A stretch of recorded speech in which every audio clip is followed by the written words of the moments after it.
বিসমিল্লাহির রহমানির রহিম। আসসালামু আলাইকুম। ৩৬তম বিসিএস প্রিলিমিনারি টেস্টের এটার সমাধান। বন্ধন শব্দের সঠিক অক্ষর বিন্যাস কোনটি? বন্ধন শব্দের সঠিক অক্ষর বিন্যাস বন প্লাস ধন, বন্ধন। এটা অক্ষর বিন্যাস। অক্ষর বিন্যাস বলতে এটা সিলেবল বা অক্ষর, ইংরেজিতে আমরা যদি সিলেবল ব্যবহার করতে পারি। এটা হচ্ছে অক্ষর বিন্যাস।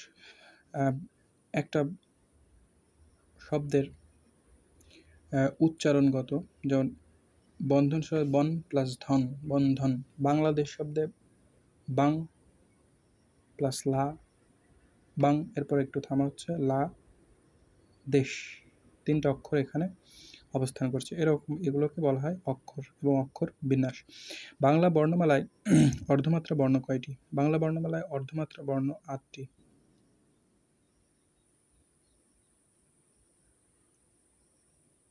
বত্রিশটি হচ্ছে পূর্ণমাত্রা, ৮টি অর্ধমাত্রা এবং 10টি মাত্রাহীন বর্ণ। বিজ্ঞান শব্দের যুক্ত বর্ণের সঠিক রূপ কোনটি?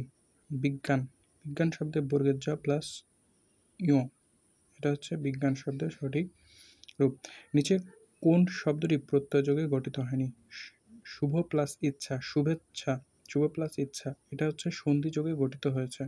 প্রকৃতি প্রত্যয় নিজের কোনো অর্থ থাকে না বা অর্থ প্রকাশ করে না, কিন্তু সন্ধি করতে হলে দুইটা সন্ধিরই দুইটা বিষয়েরই অর্থ থাকে শব্দের। শুভ ইচ্ছা দুইটার অর্থ আছে, এটা মিলে শুভেচ্ছা হয়েছে। বহুব্রীহি সমাসবদ্ধ পদ কোনটি? বহুব্রীহি সমাস যেটা তৃতীয় পদ প্রধান। জনশ্রুতি তৃতীয় পদ প্রধান না, খাসমল তৃতীয় পদ প্রধান না, তপবন তৃতীয় পদ প্রধান না, অনমনীয় তৃতীয় পদ প্রধান। নিচের কোনটি বিশেষ্য পদ? বিশেষ্য পদ হচ্ছে জাত, গৌরিক, উদ্ধত, গাম্ভীর্য। গাম্ভীর্য হচ্ছে বিশেষ্য পদ। গম্ভীর, গাম্ভীর্য, বিশেষণ গম্ভীর। বিশেষ্য শব্দটির অর্থ হচ্ছে গম্ভীর বা গম্ভীরতা। নিচের কোন শব্দে নত্যবিধি অনুসারে মূর্ধন্যয়ের ব্যবহার হয়েছে? নত্যবিধি অনুসারে প্রবণ, প ফ ব ভ ম, এইরকম ওষ্ঠধ্বনি থাকলে প ফ ব ম, ওষ্ঠধ্বনি থাকলে সবসময় তারপরে মূর্ধন্য ব্যবহৃত হবে তৎসম শব্দের বানানে। তাহলে এখানে ওষ্ঠধ্বনি আছে, বর পরে মূর্ধন্য, এই একটা। আরেকটা হচ্ছে কিছু শব্দ আছে যেগুলো স্বভাবতই মূর্ধন্য ব্যবহৃত হয়, যেমন চাণক্য, মাণিক্যগণ, বাণিজ্য, লবণ, মন, বেনুবিনা, কঙ্কন, কল্যাণ, কণিকাবনী, নিক্কণ, বিপণী, এগুলা। তো এগুলো আর এগুলা এবং প্রমুখ শব্দদ্বয় সেগুলো আছে, সেগুলো হচ্ছে বিবিধ শব্দদ্বয়, সেগুলাই স্বভাবতই মূর্ধন্য হিসেবে, সেগুলো হচ্ছে কোনো বিধি অনুসরণ করে না। মিথ্যাবাদীকে সবাই অপছন্দ করে, বাক্যটি নেতিবাচক বাক্যে রূপান্তর করলে কি হয়? মিথ্যাবাদীকে কেউ পছন্দ করে না। নাল অ্যান্ড ভয়েড এর বাংলা পরিভাষা কি? নাল অ্যান্ড ভয়েড এর বাংলা পরিভাষা বাতিল। পালাবদল যেটাকে বলা হয় বাই টার্নস, মামুলি, ট্রিফলিং, নিরপেক্ষ, নিউট্রাল। হেড মৌলবী কোন কোন ভাষার শব্দযোগ গঠিত হয়েছে? হেড ইংরেজি, বোঝা যাচ্ছে, মৌলবী ফার্সি, ইংরেজি এবং ফার্সি। রবীন্দ্র এর সঠিক সন্ধি বিচ্ছেদ কোনটি? এটা হচ্ছে রবি প্লাস ইন্দ্র, রবীন্দ্র, রবি প্লাস ইন্দ্র। এই যে আমাদের রবি প্লাস ইন্দ্র হচ্ছে রবীন্দ্র। এই যে আমাদের চেনা লোক, বাক্যে চেনা কোন পদ? এই যে আমাদের চেনা লোক, এখানে লোকটাকে চেনা, বিশেষ্য লোক একে চেনা, তাহলে এটা কি হবে? বিশেষণ পদ হবে। লোকটাকে চেনা যেটা হচ্ছে বিশেষ্যকে মডিফাই করে বা বিশেষ্যর দোষ, গুণ, অবস্থা, সংখ্যা, পরিমাণ ইত্যাদি বোঝায়, সেটাকে বলা হয় কি? বিশেষণটা। লোকটা কি হচ্ছে বিশেষ্য, বিশেষ্যর বোঝাচ্ছে দোষ, গুণ, অবস্থা, সংখ্যা। তাহলে এটা হবে কি? বিশেষণ। প্রকর্ষ শব্দের সমার্থক শব্দ কি? উৎকর্ষ, প্রকর্ষ, উৎকর্ষ, প্রকর্ষ, উৎকর্ষ। কোনটি কাজী নজরুল ইসলামের রচনা নয়? কাজী নজরুল ইসলামের রচনা নয় হচ্ছে বালুচর। রুদ্রমঙ্গল, চক্রাবাগ, ছায়ানট কাজী নজরুল ইসলামের। বালুচর হচ্ছে জসীমউদ্দীনের রচনা। বালুচর, জসীমউদ্দীন। সবুজপত্র পত্রিকা প্রকাশিত হয় কত সালে?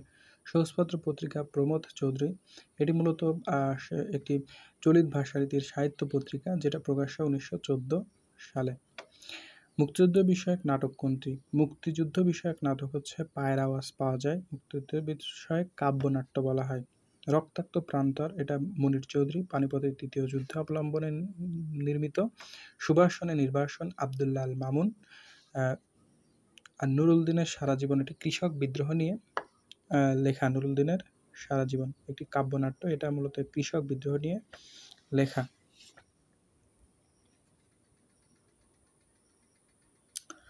এরপর হচ্ছে কোনটি জসীমউদ্দিনের নাটক? জসীমউদ্দিনের নাটক হচ্ছে পল্লীকবি জসীমউদ্দিনের রাখালি কাব্যগ্রন্থ, মাটির কান্না কাব্যগ্রন্থ, বেদের মেয়ে, এটা নাটক, বোবা কাহিনী উপন্যাস। জসীমউদ্দিনের তার নাটক হচ্ছে বেদের মেয়ে। মধ্যযুগের বাংলা সাহিত্যে কোন ধর্ম প্রচারকের প্রভাব অপরিসীম?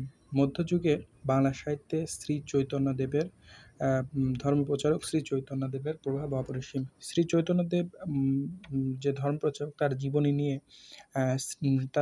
নিয়ে কাহিনী কাব্য রচনা হয়, সেটা হচ্ছে তার নামে একটা যুগে আছে যেটাকে চৈতন্য যুগ বলা হয়। চৈতন্যর ছাত্ররাই তার জীবনী নিয়ে কাহিনী রচনা করেন, তার জীবন ভিত্তিক কাহিনী বা শ্রী চৈতন্য জীবনী। এর প্রথম গ্রন্থটা হলো চৈতন্য ভবগত, যেটা রচনা করেন হচ্ছে বৃন্দাবন দাস। চৈতন্য লোচন, এই চৈতন্য মঙ্গল লোচন দাস রচনা করে, এবং চৈতন্য চরিতামৃত কৃষ্ণদাস কবিরাজ রচনা করেন। মুনির চৌধুরী অনুদিত নাটক কোনটি? মুনির চৌধুরী অনুদিত নাটক হচ্ছে মুখরা রমণী বশীকরণ। অনুদিত নাটক বলতে কি অনুবাদ নাটক বোঝানো। মুনির চৌধুরী অনুবাদ নাটক হচ্ছে মুখরা রমণী বশীকরণ, যেটাকে বলা হয় টেমিং অফ দ্য শ্রুর। এটা শেক্সপিয়ারের দ্য টেমিং অফ দ্য শ্রুর থেকে নেয়া। এছাড়াও তিনি আরও কিছু লেখেন। কবর নাটক, সেটা অনুবাদিত নাটক না, কিন্তু কবর নাটক ভাষা আন্দোলন ভিত্তিক নাটক, কবর নাটক। রক্তাক্ত প্রান্তর, যেটা পানিপথের তৃতীয় যুদ্ধ অবলম্বনে লেখা।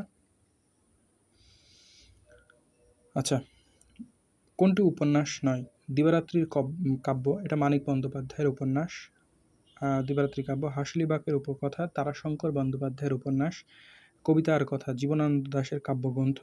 পথের পাঁচালী বিভূতিভূষণ বন্দ্যোপাধ্যায়ের উপন্যাস। তাহলে কবিতার কথা, এটা জীবনানন্দ দাশের কাব্যগ্রন্থ।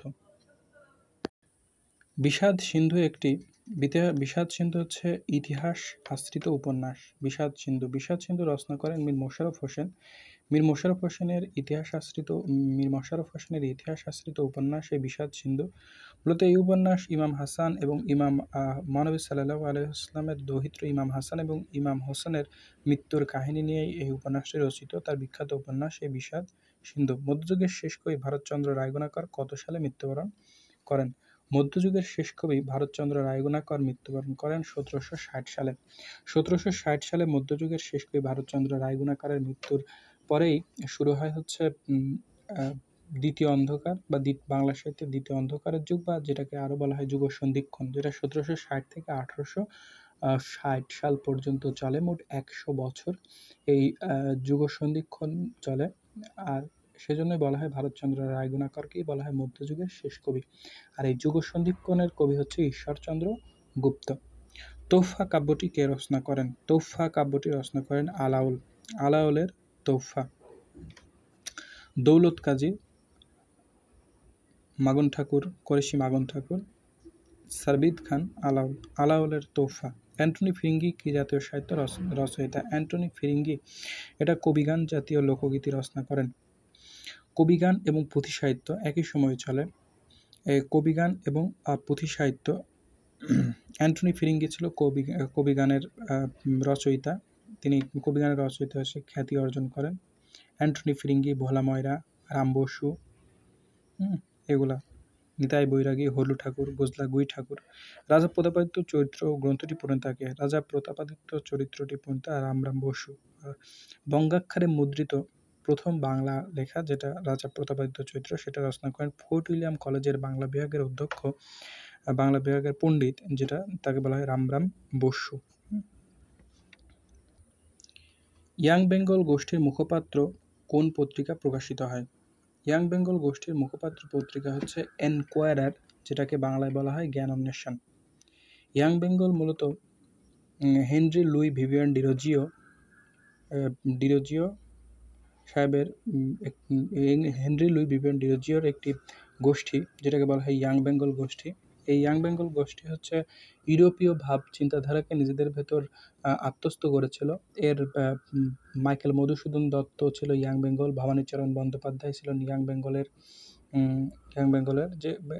এর যে মুখপাত্র রূপে যে পত্রিকা ছিল সেটা হচ্ছে জ্ঞান অন্বেষণ বা এনকোয়ারার পত্রিকা। হরিনাথ মজুমদার সম্পাদিত পত্রিকার নাম কি? হরিনাথ মজুমদার বা কাঙাল হরিনাথ যেটাই বলা হয়, সেটা পত্রিকা হচ্ছে গ্রাম বার্তা প্রকাশিকা। গ্রাম বার্তা কুষ্টিয়া থেকে প্রকাশিত হয়, কুষ্টিয়ার কুমারখালী থেকে। নিজস্ব ছাপাখানায় এই গ্রাম বার্তা প্রকাশিকা পত্রিকা প্রকাশিত হতে থাকে। এটি পাক্ষিক এবং সাপ্তাহিক পত্রিকা। নিচের কোনটি ভ্রমণ বিষয়ক সাহিত্য গ্রন্থ নয়? ভ্রমণ বিষয়ক সাহিত্য গ্রন্থ নয় চারিয়ারি কথা। এটা পালামৌ বাংলা সাহিত্যে প্রথম ভ্রমণ বিষয়ক সাহিত্য হচ্ছে এই সঞ্জীব চন্দ্রের পালামৌ। দৃষ্টিপাত, এটা বিনয় কৃষ্ণ মুখোপাধ্যায়, এটা হচ্ছে যেটা যার ছদ্মনাম হচ্ছে যাযাবর, এই দৃষ্টিপাত রচনা করেন। এটা ভ্রমণ কাহিনী। দেশ বিদেশে ভ্রমণ কাহিনী, যেটা রচনা করেন সৈয়দ মুস্তফা আলীর। দেশ বিদেশ চারিয়ারি কথা, এটা প্রমোদ চৌধুরীর, যেটা একটা গল্প গ্রন্থ, কোনো ভ্রমণ কাহিনী নয়। নিচের যে উপন্যাস গ্রামীণ সমাজ জীবনের চিত্র প্রাধান্য লাভ করেনি? এটা হচ্ছে গণদেবতা, পদ্মা নদীর মাঝি, সীতারাম, পথের পাঁচালী।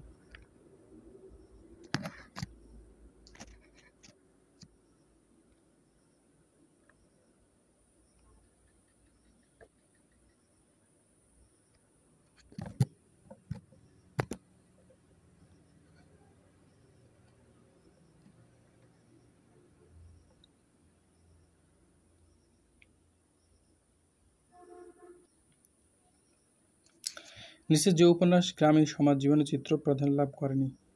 গণদেবতা, পদ্মা নদীর মাঝি, সীতারাম, পথের পাঁচালী। গণদেবতা ধাত্রী দেবতা, এটা গ্রামীণ। এটা গণদেবতা, এটা পদ্মা নদীর মাঝি, মানিক বন্দ্যোপাধ্যায়। গণদেবতা তারাশঙ্কর বন্দ্যোপাধ্যায়ের, এটা গ্রামীণ চিত্র প্রাধান্য লাভ করেছে। পদ্মা নদীর মাঝি হচ্ছে বিভূতিভূষণ বন্দ্যোপাধ্যায়, এই পদ্মা নদী মানিক বন্দ্যোপাধ্যায়ের, এটাও গ্রামীণ পথের পাঁচালী, এটা বিভূতিভূষণ বন্দ্যোপাধ্যায়, এটাও গ্রামীণ এর সাহিত্য। সীতারাম, এটাই প্রাধান্য লাভ করেনি। সীতারাম বঙ্কিমচন্দ্র চট্টোপাধ্যায়ের একটি রাজনৈতিক উপন্যাস। সীতারাম। নিচের কোন চরিত্র দুটি রবীন্দ্রনাথের ঘরে বাইরে উপন্যাসের? রবীন্দ্রনাথের ঘরে বাইরে উপন্যাসের চরিত্র হচ্ছে নিখিলেশ, বিমলা। ঘরে বাইরে বিহারী বিনোদিনী, এটা হচ্ছে বিহারী বিনোদিনী, মধুসূদন কুমুদিনী, অমিত লাবণ্য। বিহারী বিনোদিনী মূলত চোখের বালি উপন্যাসের, মধুসূদন কুমুদিনী এটা যোগাযোগ উপন্যাসের, আর অমিত লাবণ্য এটা শেষের কবিতা উপন্যাসের। কোনটি কাজী নজরুল ইসলামের উপন্যাস? কাজী নজরুল ইসলামের 3টা উপন্যাস, মৃত্যুক্ষুধা, কোহেলিকা মৃত্যুক্ষুধা, বাঁধনহারা। কোহেলিকা কাজী নজরুল ইসলামের উপন্যাস। কোনটি মাইকেল মধুসূদন দত্তের পত্রকাব্য? মাইকেল মধুসূদন দত্তের পত্রকাব্য হচ্ছে বীরঙ্গনা পত্রকাব্য, যেটাতে 11টি পত্র আছে। আর ব্রজঙ্গনা এটি রাধাকৃষ্ণর কাহিনী নিয়ে রচিত। একখানি ছোট ক্ষেত আমি একলা, রবীন্দ্রনাথ ঠাকুরের কোন কবিতার চরণ? একখানি ছোট ক্ষেত আমি একলা রবীন্দ্রনাথ ঠাকুরের সোনার তরী কবিতার একটি চরণ, সোনার তরী। আমি কিংবদন্তির কথা বলছি, কবিতাটি কার লেখা? আমি কিংবদন্তির কথা বলছি, আমি আমার পূর্বপুরুষদের কথা বলছি, যার পিঠে রক্ত জবার মতো ক্ষত ছিল। এটা হচ্ছে আবু জাফর ওবায়দুল্লাহর লেখা। আবু জাফর ওবায়দুল্লাহ। কোনটি শওকত ওসমানের রচনা নয়? শওকত ওসমানের রচনা নয় হচ্ছে ভেজাল। চৌরসন্ধি, কৃতদাসের হাসি শওকত ওসমান, বানি আদম শওকত ওসমান। ভেজাল হচ্ছে শওকত ওসমানের রচনা নয়। ভেজাল সুকান্ত ভট্টাচার্যের একটি বিখ্যাত কবিতা।